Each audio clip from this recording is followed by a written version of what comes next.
Hi! Hello, and welcome to the Daily Almanac for March 4th. So, let's get started. This day in history! On this day in history, March 4th in 1789, the Constitution of the United States went into effect. The first state to ratify the United States Constitution was Delaware. New Hampshire was the 9th state to sign.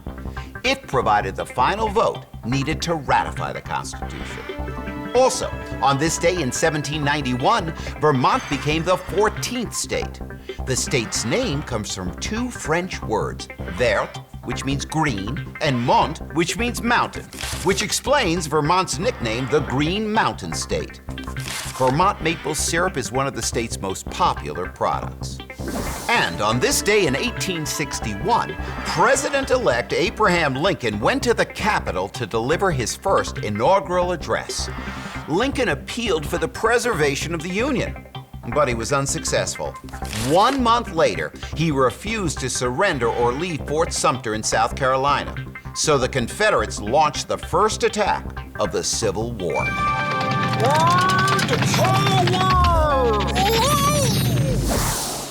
Today on Word Power, we're going to talk about the saying, can't hold a candle to. Now, if you can't hold a candle to someone, it means that you're not as good as they are at something. You might say, I can't hold a candle to my brother at math, but I'm much better than he is at spelling. The saying comes from the 1500s when candles were used for light at night. In the theater, young boys had the job of showing people to their seats and leading them by a candle. If they are not very good at their job, it was said that they were not good enough to hold a candle to someone.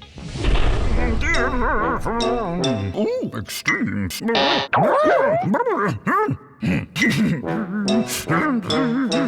Today on Extremes, we ask, what is the longest amount of time a single human has spent underwater?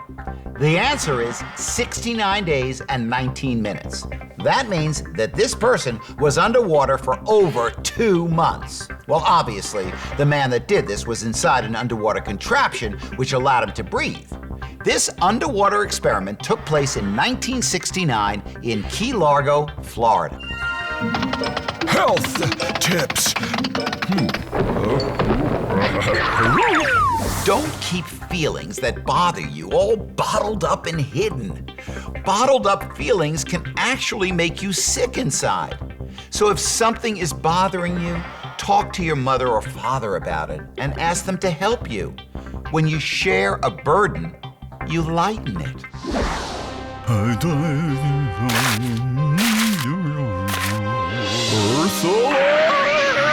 Do you have a dog for a pet? Does your dog ever get fleas? Fleas can sure cause problems, but most of the soap that people use to kill the fleas is full of bad chemicals.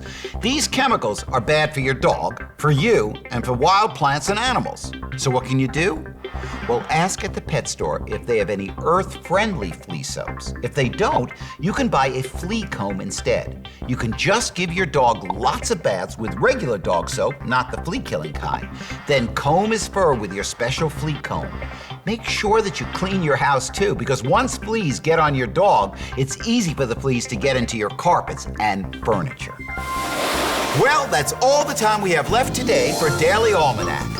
Thanks for stopping by, and I hope to see you tomorrow.